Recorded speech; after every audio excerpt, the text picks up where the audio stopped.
ब्रह्मा का पिता है, कौन विष्णु की मां, शंकर का दादा कौन है, हमको दे बता। ये जानने के लिए कृपया सुनिए। जगत गुरु तत्वदर्शी संत रामपाल जी महाराज के अमृत वचन सर्व पवित्र धर्मों के पवित्र शास्त्रों के आधार पर। ओम तत्सत इति निर्देशे ब्रह्मणे त्रिविधे समर्थ ब्राह्मणा तेन वेदा च यगा विहिता पुरा। उसमें ये ब्रह्मणे शब्द है, वहां इन्होंने सही अर्थ किया है। ब्रह्मणे माने सच्चिदानंद घन ब्रह्म, यानी पूर्ण परमात्मा, परम अक्षर ब्रह्म की साधना का, उसकी प्राप्ति के लिए 3 मंत्र के जाप का निर्देश है। ओम तो ये ब्रह्म का, सरपुरुष का, और तत् ये सांकेतिक है, और सत्य भी कोड वर्ड है। तत् जो है ये अक्षर पुरुष का है, और सत्य जो गुप्त है वो परम अक्षर ब्रह्म सच्चिदानंद घन ब्रह्म का मंत्र है। इन तीनों के मंत्र के जाप से उस परम अक्षर ब्रह्म की प्राप्ति होती है। तो जो दास आपको बताने जा रहा था कि आप कितने पुण्यकर्मी प्राणी हैं और कितने पूर्व जन्म के शुभ संस्कारों से युक्त हैं, जो आप सतलोक आश्रम बरवाला जिला हिसार हरियाणा में पहुंचे। उसके लिए ये सब भूमिका बता रहा हूं आपको। इतना प्रमाण दे करके आपकी बुद्धि सेट होएगी कि सचमुच हमारा कोई सौभाग्य ही उदय हुआ है, शुभ कर्म ही हमारे साथ है जो ऐसे पवित्र स्थल पर लाया है। अब गीता अध्याय नंबर 4 के श्लोक नंबर 32 में तो स्पष्ट कर दिया कि उस सच्चिदानंद घन ब्रह्म ने अपने मुख कमल से जो ज्ञान दिया वो यथार्थ ज्ञान है, उसको तत्व ज्ञान कहते हैं। चौथे अध्याय के 34वें श्लोक में कहा कि उस तत्व ज्ञान को तू तत्वदर्शी संतों के पास जाकर समझ। जो परमात्मा आकर ज्ञान देता है वो मुझे ज्ञान नहीं। कौन कहता? गीता ज्ञानदाता श्री ब्रह्मा, श्री विष्णु, श्री शिव जी के पूज्य पिताजी। और उस ज्ञान को किसी तत्वदर्शी संत से पूछो तो इससे सिद्ध है कि वो वेद ज्ञान से भी भिन्न ज्ञान है और गीता के ज्ञान से भी वो भिन्न है। नहीं तो गीता जी में एक अध्याय और लिख देता हो कि ये है वह तत्व ज्ञान, 19वां अध्याय और बना देते। नहीं, उनको पता नहीं। तो उसको तत्वदर्शी संत ही बताते हैं। अब तत्वदर्शी संत की पहचान बताई है 15वें अध्याय के प्रथम मंत्र में श्रीमद् भगवत गीता में, कि जो संत इस उल्टे लटके हुए संसार रूपी वृक्ष के पत्तों से लेकर मूल तक विस्तार से बताता है, भिन्न भिन्न बताएगा, स वेदवित वो तत्वदर्शी संत है। वह वेद के तात्पर्य को जानने वाला है। तो परमेश्वर स्वयं आते हैं, जैसे अभी आपको बताया कि सच्चिदानंद घन ब्रह्म यानी पूर्ण परमात्मा अपने मुख कमल से ही यथार्थ ज्ञान बताते हैं। उन्होंने 600 वर्ष पहले यह ज्ञान कहा था कि अक्षर पुरुष एक पेड़ है। जैसे आपको बहुत बार पेड़ का चित्र दिखाया है, संसार रूपी वृक्ष का, जो जमीन से बाहर दिखाई देता उसको वृक्ष बोलते हैं, पेड़ बोलते हैं। तो परमात्मा ने स्वयं आकर इस संसार रूपी वृक्ष के विषय में जानकारी दी थी, क्योंकि वो सृष्टि रचनहार हैं। 600 वर्ष पहले जिनको अज्ञानी और अशिक्षित कहा जाता था, जुलाहा धाणक एक शूद्र नाम से पुकारा जाता था, वो परम पिता थे, वो परम अक्षर ब्रह्म थे। हमारी बुद्धि बालकों वाली है, हम भगवान को समझ नहीं पाए।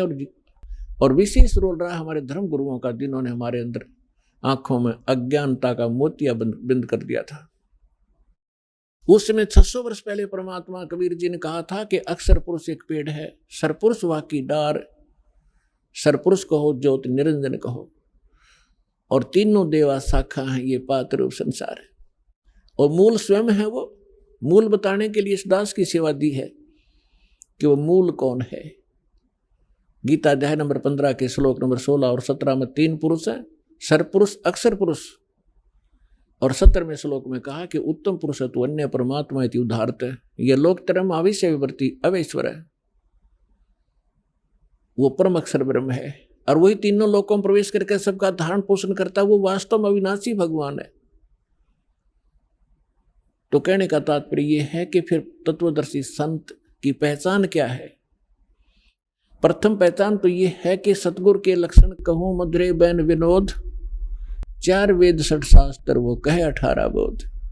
यानी वो परमात्मा का जो कृपा पात्र होगा वही सतगुरु होते हैं और वही तत्वदर्शी संत होते हैं और वो सभी सदग्रंथों के यथार्थ ज्ञान से युक्त होते हैं।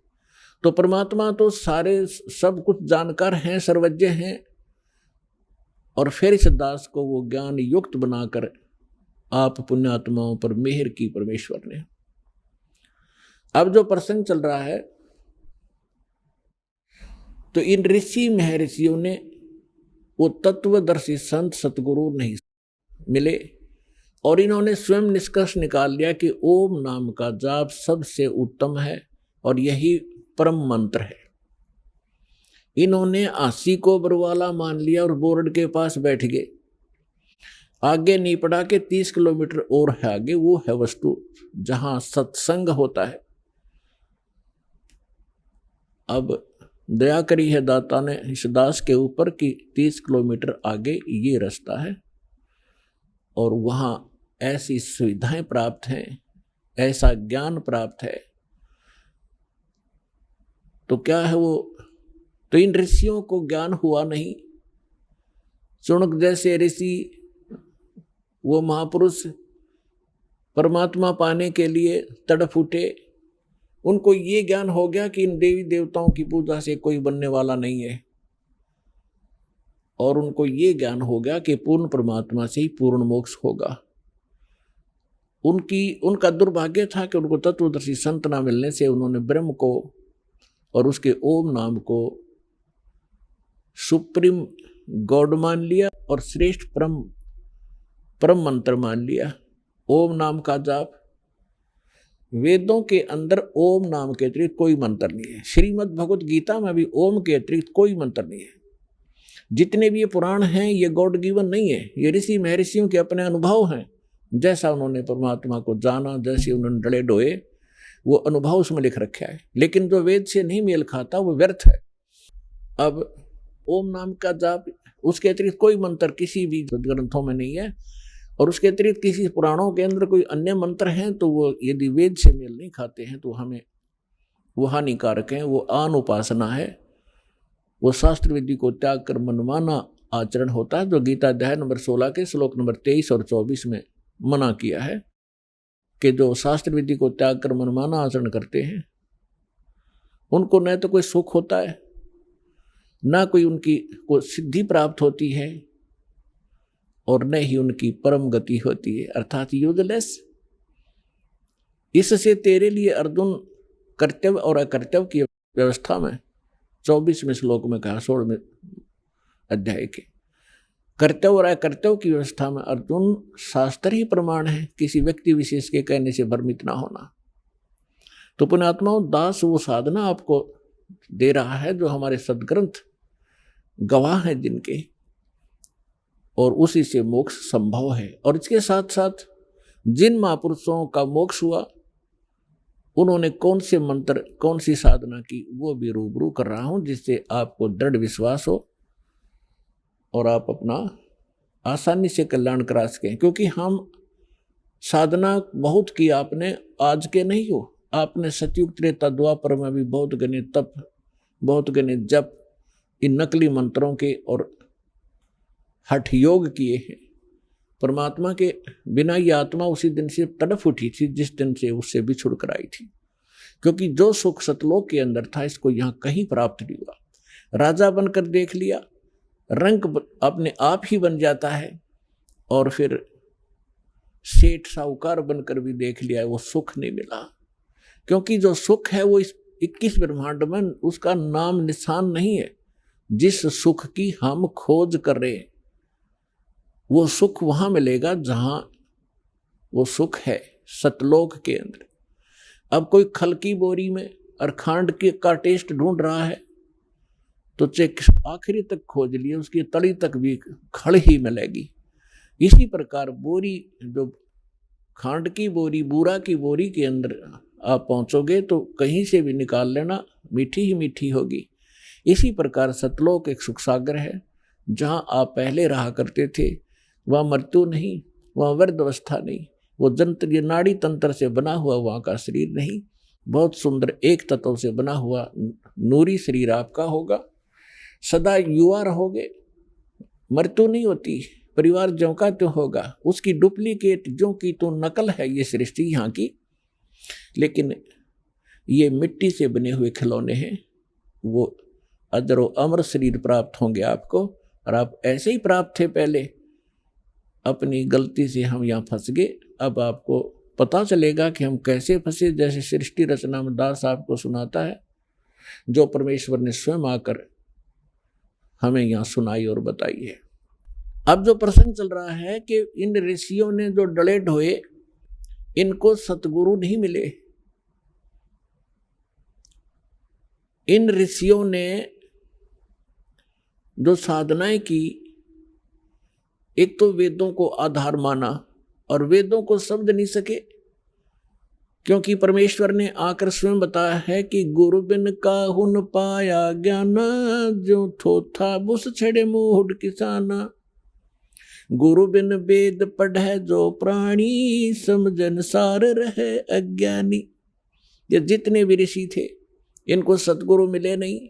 इन्होंने वेदों को सब पढ़ा, लेकिन ये सार नहीं समझ सके इस वेदों का, इसलिए आज तक ये अज्ञानी स्वयं रहे और अपने फॉलोअर को भी उसी अज्ञान से परिपूर्ण कर दिया। और जिसका खामियाना आज तक ये मानव समाज भोग रहा है, भर रहा है। परमात्मा आए, उनको रिजेक्ट करवा दिया नकली ऋषि, महर्षि और मंडलेश्वरों ने, ये कहकर के ये ज्ञानी है, अशिक्षित है, क्या जाने वेदों और ग्रंथों के गूढ़ रहस्यों को, संस्कृत आती नहीं। और वो संस्कृत के मास्टर कहलाते थे। पुण्यात्माओं, भाषा का जो योगदान है वो सीमित है।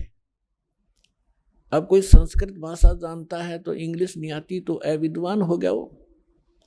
और परमात्मा सर्व भाषाओं की ज्ञाता है, वो चींटी और जितने भी पशु पक्षियों की भाषा भी समझते हैं। मनुष्यों की तो भाषा बात छोड़ो। तो उन्होंने जो ज्ञान दिया था वो हमें स्वीकार्य नहीं होने दिया गया, और वही ज्ञान दया करके परमात्मा लिखवा गए अपनी प्यारी आत्मा धर्मदास जी से। और वो आज हमारे लिए प्रमाण है, उनके अंदर लिखा हुआ वही ज्ञान आज हमारे उन आदरणीय सदग्रंथों में विद्यमान है, जिनको हम सत्य माना करते थे, सर्वोद्धार्य मानते थे, वेद गीता पुराणों के अंदर। तो वो भगवान थे अशिक्षित होते हुए, और इन सब ग्रंथों के अंदर का ज्ञान वो हमें बताकर चले गए सिंपल लैंग्वेज में। तो वो भी भाषा है, एक संस्कृत भी भाषा है। भाषा का काम अपने विचारों को दूसरे तक पहुंचाना मात्र होता है। अब जैसे संस्कृत भाषा में सभी जो हमारे पूर्व के धर्मगुरु थे, हिंदू धर्म के धर्मगुरु, वो केवल संस्कृत भाषा ही बोला करते थे। सदग्रंथों को उन्होंने रट रखा था, चारों वेदों को भी घोट लिया था, चतुर्वेदी कहलाते थे। 3 वेदों को भी कंठस्थ याद कर लिया था, त्रिवेदी कहलाते थे। लेकिन कख भी पता नहीं था, वो तो गधे की तरह लद्दे अंडे थे। जैसे परमात्मा कहते हैं, पीठ मनुखा दाखल दिए कर्रा खात बबूल। जैसे ऊंट के ऊपर मनुखा दाख लाद रखी थी और वो स्वयं झाड़ों में मुंह फुड़वा रहा है, और उसके पीठ के ऊपर कितनी अनमोल वस्तु रखी है, कितनी मीठी वस्तु रखी है, उसका उसे ज्ञान नहीं। इसी प्रकार हमारे जितने धर्मगुरु थे, इन सदग्रंथों को ये कंठस्थ याद कर लिया करते थे, लेकिन खाते थे झाड़ बोझड़े, यानी आन उपासना ही किया करते थे। अब जैसे ये हठ योग जो तप किया इन ऋषियों ने, ये कहाँ से बकवाद भाई इनको। इस काल भगवान ने एक चिंता बनी रहती है, काल भगवान को, ब्रह्म को, जिसके 21 ब्रह्मांड हैं और उसमें से एक ब्रह्मांड में हम रह रहे हैं। उसको ये चिंता बनी रहती है कि यदि इन प्राणियों को यथार्थ ज्ञान हो गया उस परम पिता का, ये सभी भाग जाएंगे, तेरा लोक उजड़ जाएगा। इसलिए इसका भरसक प्रयत्न रहता है कि इनको मिसगाइड रखूं, और कोरी बकवाद भरवा दूं।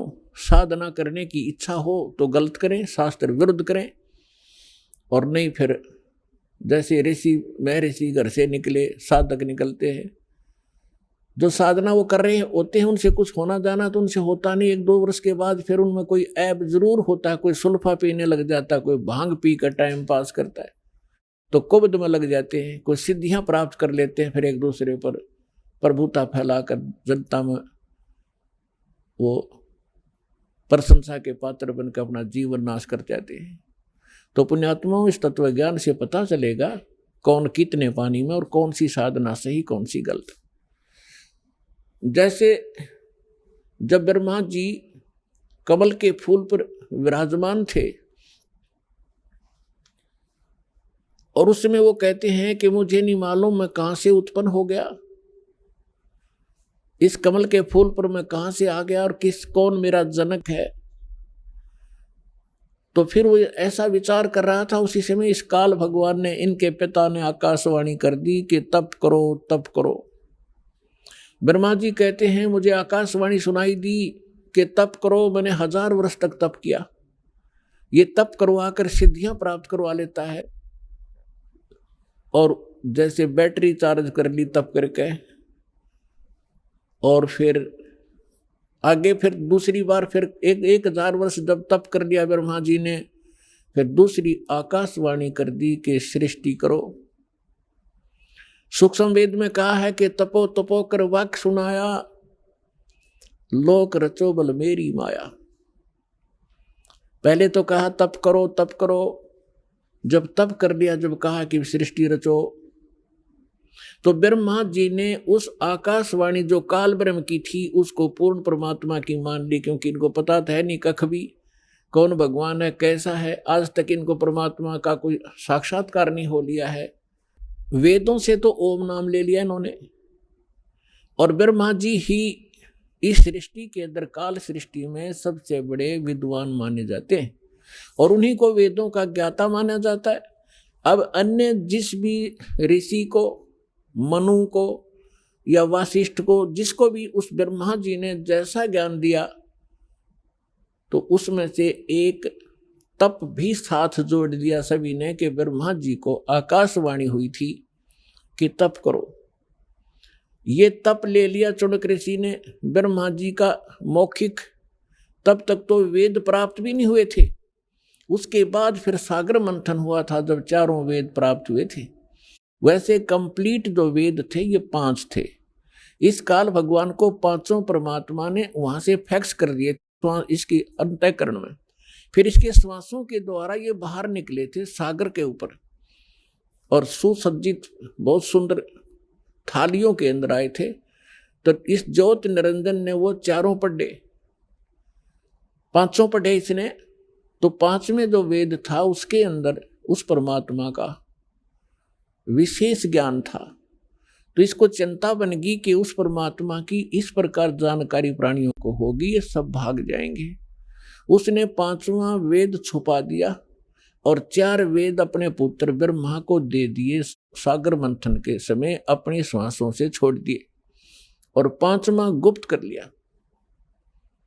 उसकी अक्षति पूर्ति करने के लिए स्वयं परमेश्वर को आना पड़ता है, उस 5वें वेद को, तत्व ज्ञान को बताने के लिए। तो जो दास आज कंसेप्ट क्लियर करने जा रहा है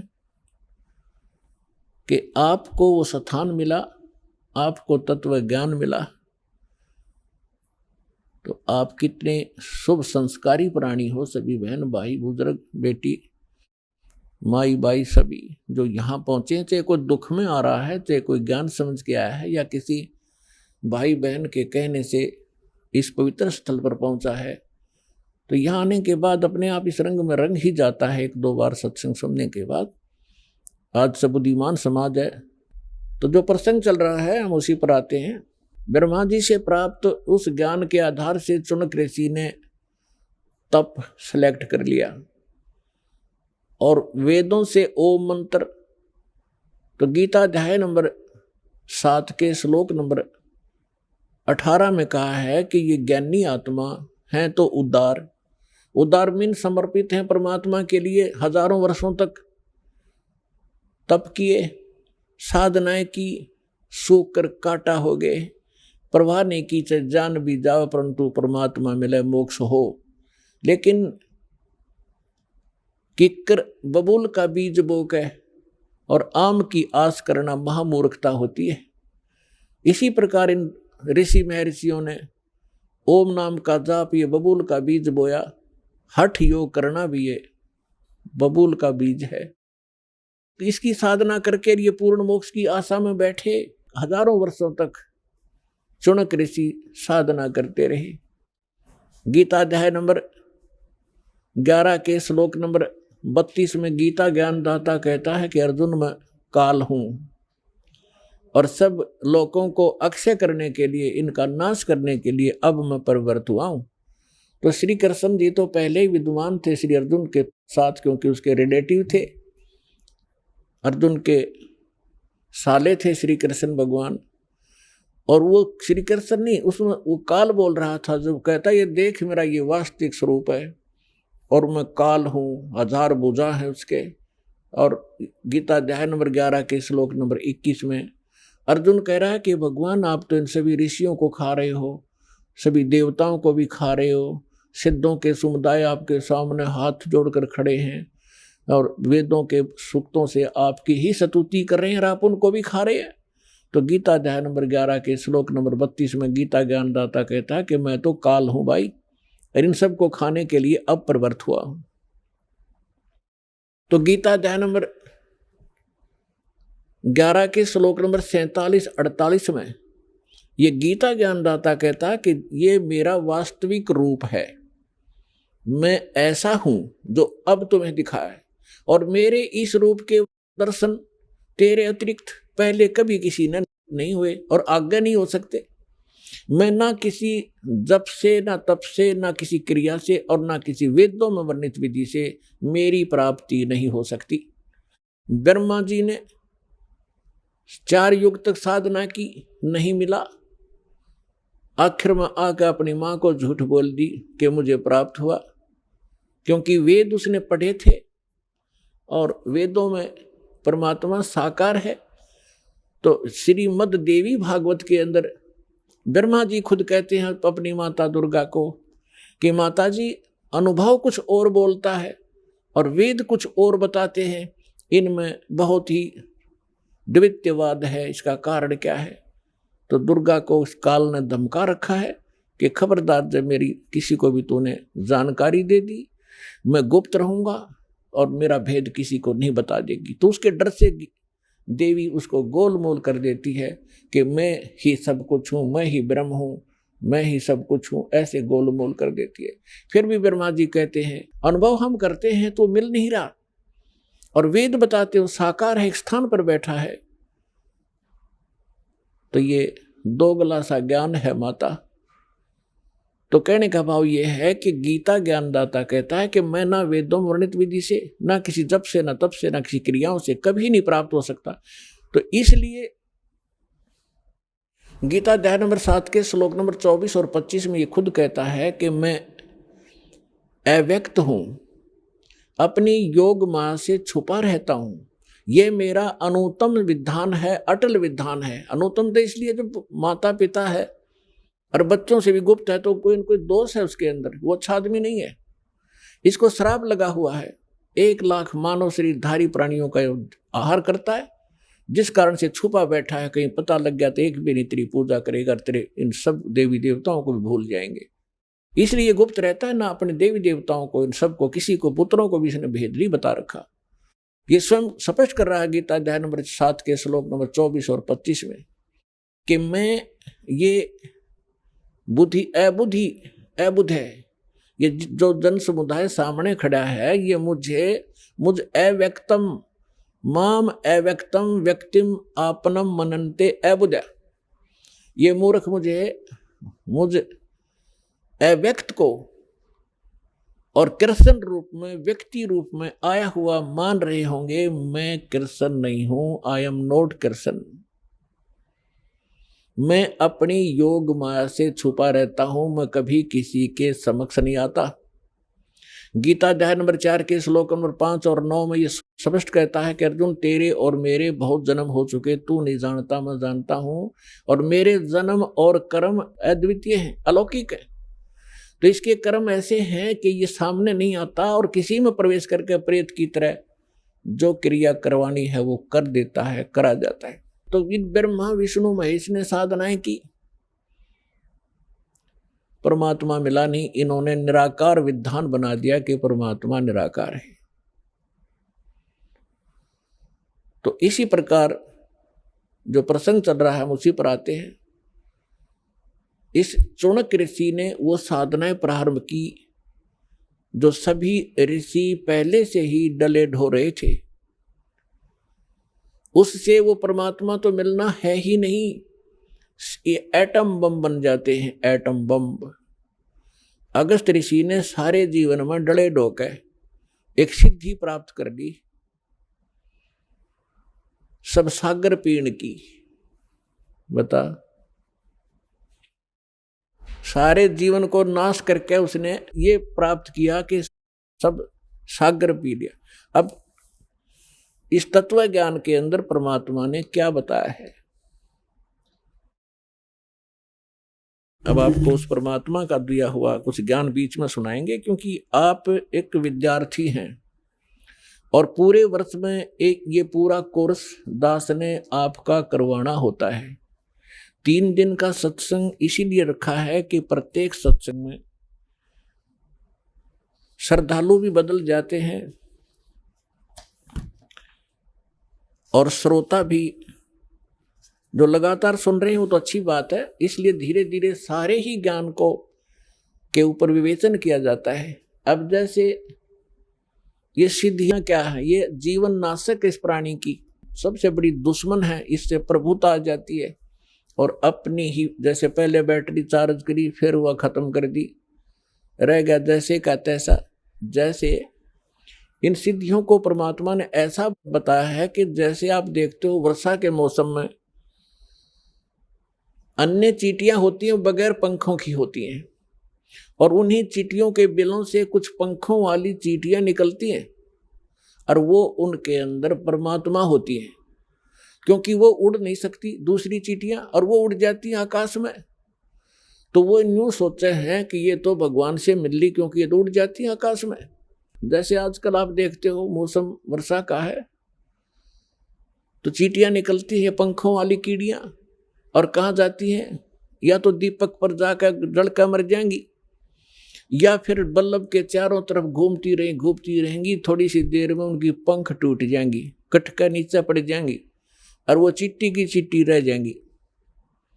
इसी प्रकार ये जो साधना करते हैं, गलत साधना करते हैं, शास्त्र विधि को त्याग कर जो मनमाना हठ योग आदि करते हैं, अन्य जाप मंत्र अनुष्ठान करते हैं, उनसे उनमें सिद्धियां आ जाती हैं। और आम मानव से वो जैसे आकाश में उड़ जाना, जल के ऊपर ऐसे चलना जैसे थल पर चलते हैं, सब समुद्रों को पी लेना, इस तरह के जो ये कलाबाजी इनमें आ जाती है, तो आम मनुष्य इन्हों सोचे इन्हें भगवान मिल गया। अब परमात्मा कहते हैं डंब करें डूंगर चढ़ेंगे, अंत झिन्नी झूले, जग जाने बंदगी करेंगे, बोवें सूल बबूले। अब परमात्मा कहते हैं कि हमारी इस साधना से जो हम आपको प्रदान करेंगे, इससे आपको 24 सिद्धियां आ जाएंगी। यहाँ की तो 8 सिद्धि हैं, और उन्हीं के अंदर ये लटपट होकर अपना जीवन नाश कर जाते हैं। परमात्मा कहते हैं जो साधना हम आपको बताने जा रहे हैं, इससे आपको 24 सिद्धियां प्राप्त हो जाएंगी, लेकिन एक भी प्रयोग मत कर लेना, नहीं तुम्हारे लिए विष का काम करेंगी।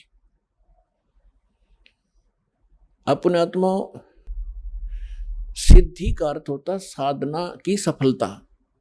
हम इन सिद्धियों जो हमारे अंदर आएंगी, हम इसको डिपॉजिट रखेंगे, एक पावर बनेगी, और जो अन्य मंत्र हम आपको दे रहे हैं उससे आपकी आत्मा इतनी चार्ज होगी, इन्हीं के सहारे, इनकी भक्ति की शक्ति से हम सतलोक जाएंगे। यदि हमने यहाँ खराब कर दी तो हम आगे जा नहीं सकते, हमारी सारी पूंजी नष्ट हो जाती है। तो क्या बताते हैं, शब्द महल में सिद्ध 24 अंश बिछोड़े विश्वे 20। कहते हैं हमारे जो मंत्र में शब्द में 24 सिद्धियां आ जाएंगी आप में, और यदि आपने इनका प्रयोग कर लिया आपकी वाह वाह हो जाएगी। किसी का दाढ़ा ला दोगे वो ठीक हो जाएगा, आपकी भक्ति नष्ट हो जाएगी। या आप देखते हो किसी नगर में कोई किसी चीज का दाढ़ा लगाता है, उनका दादा लाई है कि वो दूसरा लगाना शुरू कर देता है। ये पूर्व जन्म के पुण्यकर्मी प्राणी थे और पहले भी इन्होंने ऐसे बैठा दिया, अरे दोबारा थोड़ी बहुत पूंजी बच्ची थी वही झाड़े ला कर नाश कर जाएंगे। तो इसलिए हमने चौकस होना है, थोड़ा बुद्धि से काम लेना है। झाड़ा लाने से बात नहीं बनेगी, उसको अपना इस परमात्मा से जोड़े, वो भी अपना धन इकट्ठा करे, राप भी करो। क्या बताते हैं, शब्द महल में सिद्धि 24 अंश बिछोड़े विश्वे 20। एक सिद्धि सुर देव मिलावे, एक सिद्धि मन वृत्ति बतावे। एक सिद्धि होवे पवन स्वरूपी, एक सिद्धि होवे अनुरूपी। एक सिद्धि निस्वासर जागे, एक सिद्धि सेवक हो आगे। एक सिद्धि स्वर्गापुर धावे, एक सिद्धि जो सब घट छावे। एक सिद्धि सब सागर पीवे, एक सिद्धि जो बहुजुग जीवे। एक सिद्धि जो उड़े आकाशा, एक सिद्धि परलोक के वासा। एक सिद्धि कष्ट तन जारा, एक सिद्धि तन हंस निहारा। एक सिद्धि जल डूब न जाई, एक सिद्धि जल पैर न लाई। एक सिद्धि बहु चोले धारे, एक सिद्धि नीत तो विचारे। एक सिद्धि पांचों तत् नीरम, एक सिद्धि जो बजर शरीरम। एक सिद्धि पीवे नहीं खाई, एक सिद्धि जो गुप्त छिपाई। एक सिद्धि ब्रह्मंड चलावे, एक सिद्धि जो सब नाद मिलावे। एता खेल खिलारी खेले, सो हम हंसा प्रगट बेले। 24 को ना दिल चावे, सो हंसा शब्द अतीत कहावे। प्रासिद्धि पूर्ण पटरानी, सतलोक की कहूँ निशानी। सतलोक सुख सागर पाया, सतगुरु भेद कबीर लखाया। परमहंस पे खो परवाना, जन कहते दास गरीब दीवाना। अब आदरणीय गरीबदास साहिब जी गांव छुड़ाने जिला दद्दर वाले, इनको परमेश्वर मिले थे स्वयं आकर के गांव छुड़ानी के जंगल में, खेतों में, जहां ये अपने अन्य सहयोगी साथी ग्वालों के साथ, अन्य पालियों के साथ वहां गौ चरा रहे थे। 10 वर्ष के बालक थे और परमात्मा का विधान है जो ऋग्वेद मंडल नंबर 9 सूक्त 86 के मंत्र 26 और 27 में, ऋग्वेद मंडल नंबर 9 सूक्त 82 के मंत्र 1, 2, 3 में, ऋग्वेद मंडल नंबर 9 सूक्त 54 के मंत्र 3 में, ऋग्वेद मंडल नंबर 9 सूक्त 20 मंत्र 1 में, ऋग्वेद मंडल नंबर 9 सूक्त 1 मंत्र 8 और 9 में, ऋग्वेद मंडल नंबर 9 सूक्त 94 के मंत्र 1 में, ऋग्वेद मंडल नंबर 9 सूक्त 95 के मंत्र 2 में, ऋग्वेद मंडल नंबर 9 सूक्त 96 के मंत्र 16 से लेकर 20 में, और भी अनेक स्थानों पर यह स्पष्ट किया है कि परमात्मा ऊपर के लोक में रहता है और वहां से सह शरीर गति करके आता, चल कर आता है। अच्छी आत्माओं को मिलते हैं, उनको तत्व ज्ञान से परिपूर्ण करते हैं, परिचित कराते हैं, और यहां वो परमात्मा आकर के कवियों की तरह आचरण करते हैं। अपने मुख कमल से बोल बोल कर वो यथार्थ ज्ञान उच्चारण करते हैं, जिस कारण से वे प्रसिद्ध कवि की भी उपाधि प्राप्त करते हैं। तो पुण्यात्माओं, इसी आधार से वो परमेश्वर इस कलयुग के अंदर गांव छुड़ाने जिला जलंधर हरियाणा प्रांत में आदरणीय गरीबदास साहिब जी उस अच्छी आत्मा, नेक आत्मा, दृढ़ भक्त को मिले, सतलोक लेकर गए और सब ब्रह्मांडों से परिचित कराया। ब्रह्मा विष्णु महेश के लोक दिखाए, धर्मराज का लोक दिखाया, नरक और स्वर्ग दिखाए, देवी देवताओं की सतीथि दिखाई, और ये पितृभूतों का लोक, जो पितृलोक, वो दिखाया। फिर काल जहां 1,00,000 मानव शरीरधारियों को भून कर खाता, वो तपतशिला दिखाई। फिर 11वां द्वार पार करके अक्षर पुरुष के लोक में 7 संग ब्रह्मांडों को पार करके फिर भंवर गुफा से होते हुए 12वां द्वार पार करके सतलोक में पहुंचे, जहां परमात्मा का निज स्थान है और आप और हम सभी वहां रहा करते थे। वहां आपके आज भी ज्यों की तो महल बरकरार हैं। आपका बहुत बड़ा स्थान है, हरे भरे वहां पर फलदार वृक्ष हैं, सदाबहार वृक्ष हैं, और वहाँ किसी चीज का भाव नहीं, वहाँ जन्म मृत्यु नहीं होता, वहाँ पर वृद्ध अवस्था नहीं है, वहाँ मृत्यु नहीं है। आपका ज्यों का तो परिवार जुड़ेगा। जैसे अब आपके घर पर जितने भी आपके बच्चे जन्म लेंगे वो आपकी पुण्य आत्मा होंगी और आप पहले वहां चले जाओगे। इसी प्रकार से वो इसी साधना से वो भी आपके पास वहां पहुंचेंगे और आपका फिर ज्यों का त्यों एक परिवार जुड़ेगा। अपने आत्माओं, जिस लोक में आप रह रहे हो, यो लोक रहने का है। हमारी तत्व इस काल ने घनी भांग प्या रखी है और हम इसी में मस्त, हमने ज्यादा दिखाई नहीं देता। अब आपका परिवार है, आपके बच्चे हैं, रिश्तेदार हैं, भाई बहन, पति पत्नी, आपको कितने प्यारे लगते हैं। और जो मकान बनाकर आप आराम से रह रहे हो, कितना अच्छा लगता है। और 1 सेकंड में मृत्यु हो जाए तो खा कहिए ये क्या है, आपका है, काया तेरी है नहीं, ये माया कहाँ से हो। परमात्मा कहते शरीर है तेरा नहीं, और तू चिपका बैठा प्लाटा गए और कोठी और बंगले गए, फैक्ट्री और इनके, कहाँ मती मारेगी तुम्हारी। क्योंकि ये ज्ञान की कमी के कारण हम यही चिपक गए। और वहां जाएंगे हम, कभी मृत्यु नहीं, वृद्ध अवस्था नहीं, कोई वृद्ध होना नहीं चाहता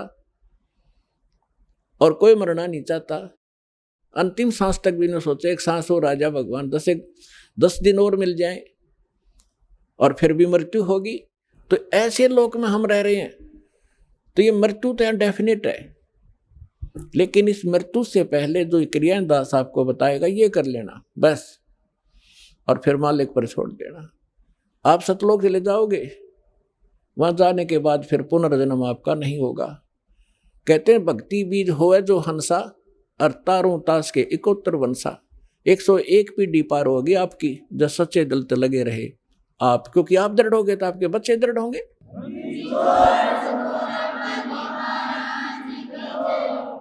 तो गरीबदास साहिब जी को परमात्मा मिले,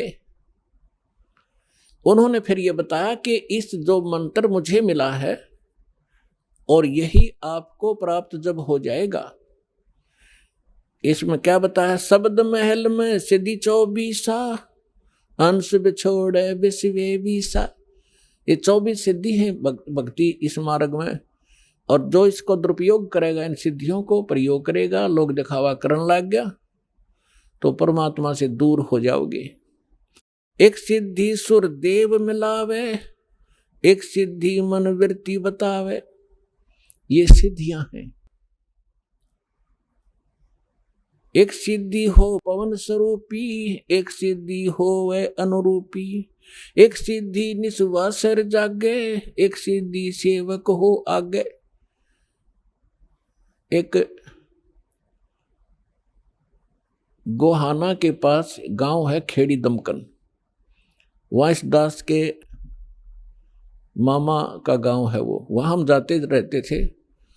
तो वहां के व्यक्ति क्या बताया करते थे कि यहाँ एक नेकी राम नाम के कबीर पंथी थे। अब ये फीत तलावे कबीर पंथ की ढोवे डले, तो उसकी क्या बताया, वहां एक आश्रम बना हुआ है नेकी राम जी का, और वो नेकी राम जी थे गीसा दास साहिब जी के शिष्य। लेकिन गीसा दास साहिब जी की साधना वो थी जो परमेश्वर ने बताई थी, और नेकी राम जी पूर्व जन्म के कोई साधक तपस्वी थे। लेकिन वो पुरानी बीमारी साथ रहती है, जो उस गुरुदेव से वो पूर्ण मंत्र तो उनको मिले नहीं थे, किसी को दिया नहीं उन्होंने। लेकिन अन्य जो साधना बताई थी वो भी उनका कल्याणकारक थी, ताकि उनको मनुष्य जीवन मिलते रहते, इस समय तक वो आ जाते। ऐसी साधना ये संत हमें दे कर गए थे। उसने वो भी छोड़ दी और वो पुरानी बीमारी ला ली तप करने लगे। उस तप से उसमें सिद्धि आ गई, सारी रात मतलब सोता नहीं थे वह। तो उस आश्रम के निर्माण की कथा सुनाया करते हैं वो वहां के व्यक्ति के नेकी राम जी यहाँ बनी में आकर बैठे थे वृक्ष के नीचे, और साधु संत के रूप में थे। गांव वालों ने देखा, एक दिन देखा, 2 दिन देखा, 10 दिन देखा कि भी महात्मा दिन रात जागता है, सोता नहीं है। एक चर्चा का विषय बन गए। लोगों ने रात को छुप कर देखा, दिन में उसके पास बैठे रहते, ड्यूटी लगा दी, वह तसल्ली करो, पूरी जांच करो। तो उन्होंने 1 महीने तक देखा, वो सोया नहीं। अल इसी बात से वो महात्मा पाक गया, आश्रम बना दिया और पूजा शुरू होगी। खाकता फिर वो, ये घोड़े सारे दिन रात जागेंगे, मोक्ष हो जाएंगे। तो ये सब बिना ज्ञान के हम ऐसे डले ढोरे थे। एक सिद्धि निस्वासर जागे, एक सिद्धि सेवक हो आगे, एक सिद्धि सुरगापुर धावे, एक सिद्धि जो सब गठावे।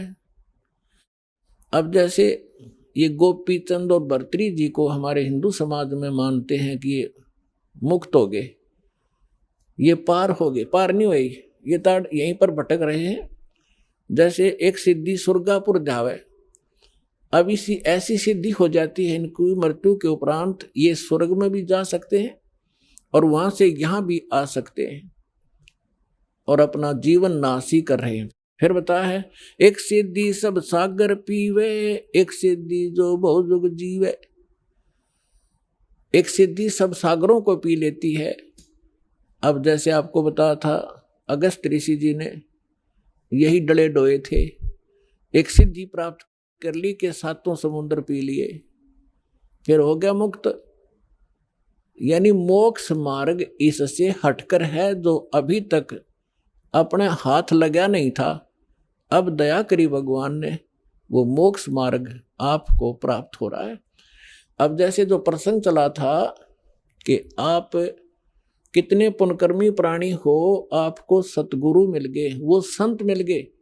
जैसे गीता अध्याय नंबर 7 के श्लोक नंबर 18 के ऊपर वर्णन चल रहा है कि गीता ज्ञानदाता कहता है ये ज्ञानी आत्मा है तो उद्धार, क्योंकि इनका उद्देश्य ये था कि मनुष्य जीवन बार बार नहीं मिलता और मनुष्य जीवन प्राप्त करके परमात्मा प्राप्ति नहीं हुई तो जन्म भी व्यर्थ है। उनको ये भी ज्ञान हो गया कि अन्य उपासना देवी देवताओं की पूजा नहीं करनी, इससे मोक्ष नहीं हो सकता।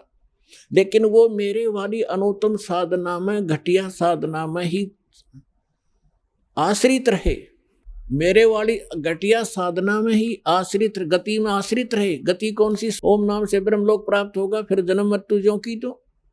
गीता अध्याय नंबर 7 के श्लोक नंबर 19 में स्पष्ट कर दिया गीता ज्ञानदाता ने कि बहुनाम जन्मानाम अन्ते ज्ञानवान माम प्रपत्ते वासुदेवम सर्वमिति सैमात्मा सुदुर्लभ है। क्या बताना चाहते हैं गीता ज्ञानदाता के बहुत बहुत जन्मों के अंत के जन्म में कोई ज्ञानी व्यक्ति, ज्ञानी आत्मा, बुद्धिमान व्यक्ति ब्रह्म तक की साधना करता है। नहीं तो इन नीचे की साधनाओं में ही कोई भूत प्रेतों की, पितरों की श्राद्धों में उलझ पुलझ, या श्री विष्णु, श्री शिव जी, ब्रह्मा जी, देवी देवताओं की पूजा करता है। बहुनाम जन्मानाम अन्ते ज्ञानवान माम प्रपद्यते। बहुत बहुत जन्मों के अंत के किसी जन्म में ज्ञानी आत्मा मेरी भक्ति करता है। और वासुदेव सर्वमिति समात्मा सुदुर्लभ है। ये बताने वाला कि वासुदेव ही सर्व सर्व सब कुछ है। सर्वम, सर्वम मीन के वही सर्व पाप नाशक है, वही सर्व सृष्टि रचनहार है, और वही सर्व कष्ट निवारक है, और वही सुखदाता है, वही पूर्ण मोक्ष दाता है। वो वासुदेव है। अब जैसे हम श्री कृष्ण जी को वासुदेव कहा करते, वासुदेव तो उसके पिता का नाम था और वासुदेव नाम रखा था वेदों से, क्योंकि हमारे जो ब्राह्मण गुरुदेव थे, हमारे हिंदू धर्म के बच्चों का नाम वेदों से ही शुभ छांट कर रखा करते थे। तो वासुदेव उसका पिता था, श्री कृष्ण नहीं थे। वासुदेव का अर्थ होता है जिस परमात्मा की सब जगह उपस्थिति हो, सबके ऊपर जिसका कंट्रोल हो, जो सर्व व्यापक हो। व्यापक मीन जैसे भारत का प्रधानमंत्री जी अपने हिंदुस्तान के सभी राज्यों पर भी उसकी सत्ता है, वो वासुदेव है भारत के अंदर। अब जैसे डिस्ट्रिक्ट के अंदर एक डिप्टी कमिश्नर है, ये वासुदेव नहीं है, केवल एक जिले के अंदर कुछ आंशिक शक्तियां इसके पास हैं। एक मंत्री है, वो पूरे भारत का के ऊपर व्यापक नहीं है, वो केवल अपने विभाग, एक स्टेट के अंदर अपने विभाग का मालिक है, वो भारत का मालिक नहीं है। वासुदेव नहीं, उसका सब जगह अस्तित्व नहीं है उसका।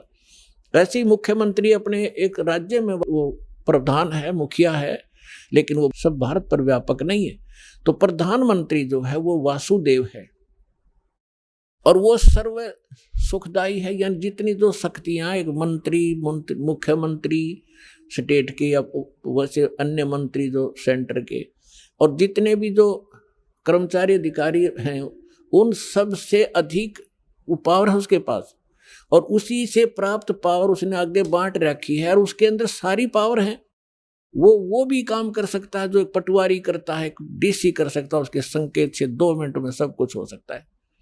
तो कहने का भाव ये है कि वासुदेव सर्वमिति। अब स महात्मा सुदुर्लभ है, ये बताने वाला संत कि वो परमात्मा सब कुछ है, ना सरपुरुष से मुक्त, ना अक्षर पुरुष से मुक्ति, ना ब्रह्मा विष्णु महेश्वर देवी देवता और आन उपासना से मुक्ति नहीं हो सकती। ये बताने वाला कि वासुदेव ही सर्वम, वो वासुदेव ही सब कुछ है। सर्वम माने पूर्ण मोक्षदायक है, सर्व कष्ट निवारक है, सबका पालक है, सबका जनक है, पूर्ण मोक्ष प्राप्त कराने वाला वही है। ये बताने वाला संत बड़ी मुश्किल तो मिलेगा, सुदुर्लभ है। अपने आत्माओं जैसे ब्रह्मा जी रजगुण, विष्णु जी सतगुण, शिव जी तमगुण है, और ये एक ब्रह्मांड में एक विभागीय मंत्री हैं, और केवल 3 लोक पर आधिपत्य है इनका, एक विभाग का। इस पृथ्वी लोक पर, हमारे नीचे स्वर्ग लोक, पाताल लोक पर, ऊपर स्वर्ग लोक पर। उसके अतिरिक्त भी इस ब्रह्मांड में बहुत से ऐसे लोक हैं जिन पर इनकी प्रभुता नहीं है। वहां उस ब्रह्म की अपना यानी केंद्र शासित समझ लो, उस काल की अपनी अलग से प्रभुता। तो इन ब्रह्मा विष्णु महेश ये वासुदेव नहीं है। एक ब्रह्मांड में केवल 3 लोकों के ऊपर ये एक विभागीय मंत्री है, और ब्रह्म केवल ये सरपुरुष 21 ब्रह्मांड का स्वामी है। ये असंग ब्रह्मांड पर व्यापक नहीं है, उसका मालिक नहीं है, वासुदेव नहीं है। और अक्षर पुरुष जो गीता अध्याय नंबर 15 के श्लोक नंबर 16-17 में 3 पुरुष बताए हैं, अक्षर सरपुरुष और अक्षर पुरुष। सरपुरुष ये 21 ब्रह्मांड का स्वामी, ये काल है, ये ब्रह्म है। अक्षर पुरुष ये 7 शंख ब्रह्मांड, नील पद्म शंख, जिनको गणित की रीति से समझ लेना, 7 शंख ब्रह्मांड का मालिक है। लेकिन असंख्य ब्रह्मांड का ओवरऑल कंट्रोलर वासुदेव नहीं है। ओवरऑल कंट्रोलर वासुदेव है, परम अक्षर ब्रह्म, उत्तम पुरुष तु अन्य परमात्मा इति उदाहरत है। यह लोक धर्म आविश्य विवर्ती अवैश्वर है। वो उत्तम पुरुष परम अक्षर ब्रह्म। गीता अध्याय नंबर 8 के श्लोक नंबर 1 में अर्जुन ने पूछा कि आपने जो 7वें अध्याय के 29वें श्लोक में कि तत्ब्रह्म की जानकारी दी है कि तत्ब्रह्म को जो व्यक्ति जरा और मरण से छूटने का प्रयत्न कर रहे हैं, जरा माने वृद्धावस्था के दुख से, मरण माने मृत्यु, जरा और मरण से छूटने का जो प्रयत्न करते हैं, ते ब्रह्म तत्विदु, वो उस तत्व ब्रह्म को जानते हैं और सारे अध्यात्म से परिचित हैं और सभी कर्मों से परिचित प्राणी ही यहाँ की किसी वस्तु की डिमांड नहीं करता, केवल जरा यानी बुढ़ापे के दुख से कि फिर और मरण से छूटने का प्रयत्न करते हैं। 8वें अध्याय के प्रथम मंत्र में अर्जुन ने पूछा फिर किम तत्ब्रह्म, वो तत्ब्रह्म क्या है? 8वें अध्याय के 3रे श्लोक में गीता ज्ञानदाता ने कहा कि वो परम अक्षर ब्रह्म है, यानी गीता ज्ञानदाता से अन्य है। और गीता अध्याय नंबर 8 के श्लोक नंबर 5 और 7 में गीता ज्ञानदाता अपनी भक्ति करने को कहता है कि मेरी साधना कर। गीता अध्याय नंबर 8 के श्लोक नंबर 13 में वो अपनी भक्ति विधि बताता है, ओम इति एकाक्षरम ब्रह्म विहारण माम अनुस्मरण ये परियति तजंदेहम सयति परमाम गतिम। आइए अब हम उन श्रद्धालुओं के अनुभव जानते हैं जो जगत गुरु तत्वदर्शी संत रामपाल जी महाराज जी से दीक्षा प्राप्त कर चुके हैं तथा उनके द्वारा बताए गए भक्ति मार्ग पर चल रहे हैं। जी नमस्कार। नमस्कार सर। क्या नाम है आपका? मेरा नाम नायबो देवी है जी। कहाँ से आए हैं आप? सर मैं अम्बाला से हूँ। संत रामपाल जी महाराज से नाम दीक्षा लेने से पहले आप क्या भक्ति साधनाएं करते थे? सर सतगुरु रामपाल जी महाराज जी से नाम दीक्षा लेने से पहले मैं जैसे सर समाज में करते हैं वही साधनाएं करती थी, जैसे पितर पूजना, मड़ी मसानी पूजना, देवी में देवी धाम जाना, मंदिर मस्जिद जाना, ये सब सर मैं करती थी। तो आप हिंदू धर्म में प्रचलित सभी साधनाएं कर ही रहे थे, तो फिर संत रामपाल जी महाराज की शरण में क्यों जाना पड़ा? क्यों आपने संत रामपाल जी महाराज जी से नाम दीक्षा ली? सर बात कुछ ऐसे थी सर, जैसे मैं पितर पूजा ज़्यादा करते थे सर हमारे घर में, तो उसका ये था कि जैसे पितरों की वजह से सर मेरे जो शारीरिक कष्ट थे वो बहुत ज़्यादा बढ़े हुए थे। जैसे सर हर 2-3 महीने बाद मेरे साथ पितर दोष की वजह से क्या होता था कि लूज मोशन लगते थे। लूज मोशन लगने से सर हर 10 मिनट बाद जाना, और जैसे ही मैं टॉयलेट जाती थी सर इतना ज़्यादा ब्लड आता था, इतना आता था सर कि मैं बहुत वीक हो जाती थी कि मेरे को पकड़ पकड़ के लेके जाते थे सर। मतलब 2-3 महीने बाद मेरे को हॉस्पिटल में एडमिट होना, मेरी सारी रिपोर्टें करवाना सर, मेरा पाइल्स का भी टेस्ट करवाया सर, लेकिन मेरी रिपोर्ट थी वो ओके आती थी। पर इसके बावजूद क्या था सर, जरा सा झाड़ झपटा कहीं से घर वालों ने करवा दिया, कोई धागा डलवा दिया, तबीज डलवा दिया, इससे मेरे को क्या था कुछ दिन तो राहत मिलती थी, लेकिन उसके बाद सर मेरी प्रॉब्लम जूं की त्यों, मेरा ब्लड भी सर 4 ग्राम 5 ग्राम ऐसे रह जाता था सर। ये ब्लड बढ़ाने के लिए सर मेरे को इंजेक्शन दिए जाते थे कि ब्लड बढ़ जाए। मतलब मैं इतनी परेशान थी सर कि बस क्या बताऊं सर। आपने बताया कि जो आप भक्ति साधनाएं पहले कर रहे थे, उन साधनाओं के करने के बाद भी आप बहुत ज़्यादा दुखी थे, बहुत ज़्यादा परेशान थे, तो फिर आपको उन दुखों से कैसे निजात मिली? सर जैसे मैं सतगुरु रामपाल जी महाराज जी की शरण में आई हूँ सर, मैंने नाम दीक्षा ली है, मैंने शास्त्रोनुकूल उनके द्वारा बताई गई सतभक्ति की है सर। मेरे जो शारीरिक कष्ट है सर वो धीरे धीरे धीरे सब खत्म होते गए सर, और आज मैं सर बिल्कुल ठीक हूँ। हम आपसे ये जानना चाहेंगे कि क्या जो पितर दोष आपको लगा हुआ था, उसको दूर करने के लिए संत रामपाल जी महाराज ने कोई तांत्रिक विद्या की, या फिर कैसे आपकी जो भूत प्रेत की बाधा थी वो ठीक हो गई? नहीं सर, उन्होंने कोई झाड़ फूक कोई कुछ नहीं किया सर। हम जैसे ही ज्ञान समझ के परमात्मा का, सतगुरु रामपाल जी महाराज जी का, उनकी शरण में गए सर, उन्होंने हमें वेद शास्त्रों गीता के अनुसार सतभक्ति दी सर। हमने वही जाप किए जो उन्होंने दिए सर, और उनको करते करते ही मैं आज शारीरिक रूप से बिल्कुल ठीक हूँ सर। संत रामपाल जी महाराज जी से नाम दीक्षा लेने के बाद क्या आपको और भी लाभ मिले? हाँ जी सर मैं 5-6 साल तक माइग्रेन की प्रॉब्लम से बहुत ग्रसित थी सर। जैसे ये नहीं पता था कि दर्द कितना हाइपर हो जाता था, मेरे को हॉस्पिटल लेके जाते थे सर, वहाँ पे क्या था सर, इंजेक्शन इतने ज़्यादा दिए जाते थे, इतनी हाई डोज दी जाती थी मेरे को सर कि मैं मतलब कई कई दिन तक मैं बेड से उठ भी नहीं पाती थी। मतलब ये था सर, दर्द मेरा बहुत ज़्यादा था। सतगुरु रामपाल जी महाराज जी के आशीर्वाद मात्र से सर मेरा जो माइग्रेन है पता नहीं सर कहाँ चला गया, आज तक मेरे को वो दर्द नहीं उठा सर। संत रामपाल जी महाराज से नाम दीक्षा लेने के बाद आपको और भी लाभ मिले? सर मेरे को जैसे शारीरिक लाभ तो सर हुए ही हैं, मेरे को मानसिक लाभ हुए हैं सर। जैसे मैं मानसिक वही है, शारीरिक कष्ट इतने ज़्यादा थे सर, मैं मानसिक रूप से भी सर टूट चुकी थी। मन में ये आता था कि ये कोई ज़िंदगी नहीं है, हर टाइम बेड पे ही लेटे रहना, किसी ने खाना दे दिया तो खा लिया, नहीं तो सर ऐसे ही भूखे प्यासे ऐसे ही रहना सर। तो मानसिक लाभ मेरे को इतने ज़्यादा हुए हैं। अब ज़िंदगी जीने का सर ये है, पहले ये था कि मौत आ जाए या खुद कुछ खा के मर जाए, कुछ भी कर ले, आत्महत्या करने का भी सर मन में आता था। लेकिन सतगुरु रामपाल जी महाराज जी ने हमें ऐसा ज्ञान दिया सर, आज ज़िंदगी जीने का मज़ा ही आ गया। मतलब ये है सर, उनके जाप करने से मतलब ये है, जिंदगी रंगीन लगती है सर। अब ये होता है कि भक्ति करे कोई अपना नहीं, जब सर कोई दुख में ही अपना नहीं तो सुख में कैसे हो सकता है। अब रामपाल जी महाराज जी की कृपा से सर आज मैं अपने परिवार में बिल्कुल सही तरीके से रह रही हूँ सर। मेरे बच्चे भक्ति करते हैं, मेरे पति भक्ति करते हैं सर। मेरे को सर माइग्रेन था तो ये ठीक ही नहीं होता था इतना ट्रीटमेंट करवाने से भी। तो एक दिन क्या था सर, मैं बहुत ज़्यादा परेशान थी सर। तो सतगुरु रामपाल जी महाराज 31 दिसंबर सन 2019 की बात है सर। सतगुरु रामपाल जी महाराज जी मेरे सपने में आए। सपना क्या सर, मैंने बेड से उठ के बैठ के भी देखा आंखें खोल के कि क्या ये सच है सर। मैं लाइट ऑफ करके रूम की सोई पड़ी थी सर। जैसे ही सुबह 4 साढ़े 4 बजे का टाइम था सर, सतगुरु रामपाल जी महाराज जी आए सर। और पूरा कमरा था जो मेरा इतना रोशनी से जगमग था। सतगुरु जी मेरे गुरु जी सर ऐसे रूप में आए सर कि बिल्कुल वाइट सुंदर शरीर, बिल्कुल एकदम मोतियों जैसा सर, चमचमाता शरीर। और गुरु जी ने मेरे जैसे ही सिर पे हाथ रखा सर। और सर उस दिन से लेकर आज तक सर मेरे को जरा सा भी दर्द सिर में नहीं हुआ। माइग्रेन वाला तो बहुत दूर की बात है सर। देखिए, आपने बताया कि संत रामपाल जी महाराज जी से नाम दीक्षा लेने के बाद आपको बहुत सारे लाभ मिले।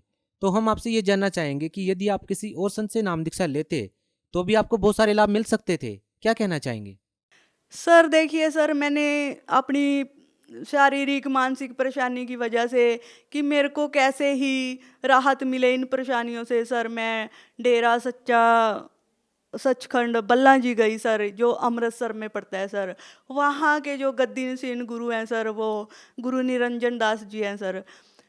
क्या हुआ सर, उनसे नाम दीक्षा लेकर जो भी उन्होंने 5 मंत्र मेरे को दिए, मैंने 5-6 साल तक 2018 तक उनका जाप किया, लेकिन मेरे को कोई राहत नहीं मिली सर।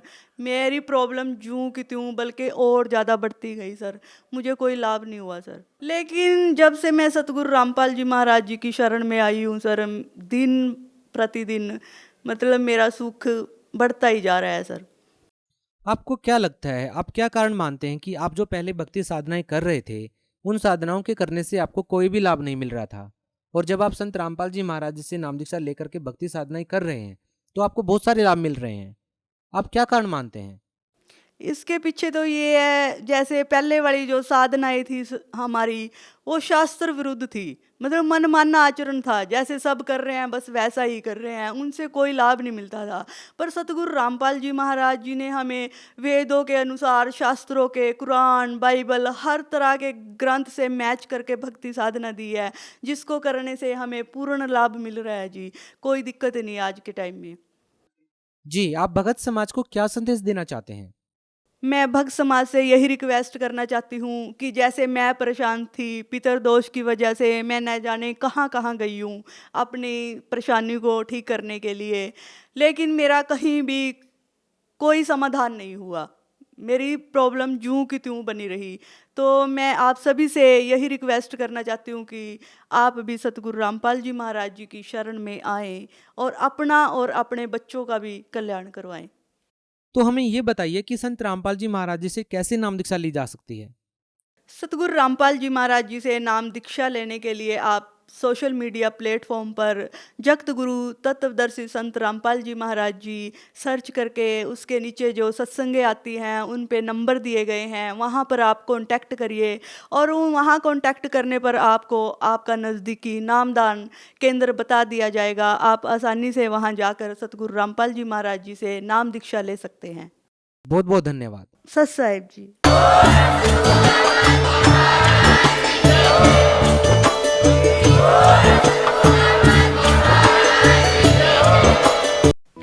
आप सुन रहे थे जगत गुरु तत्वदर्शी संत रामपाल जी महाराज के मंगल प्रवचन। अधिक जानकारी के लिए संपर्क करें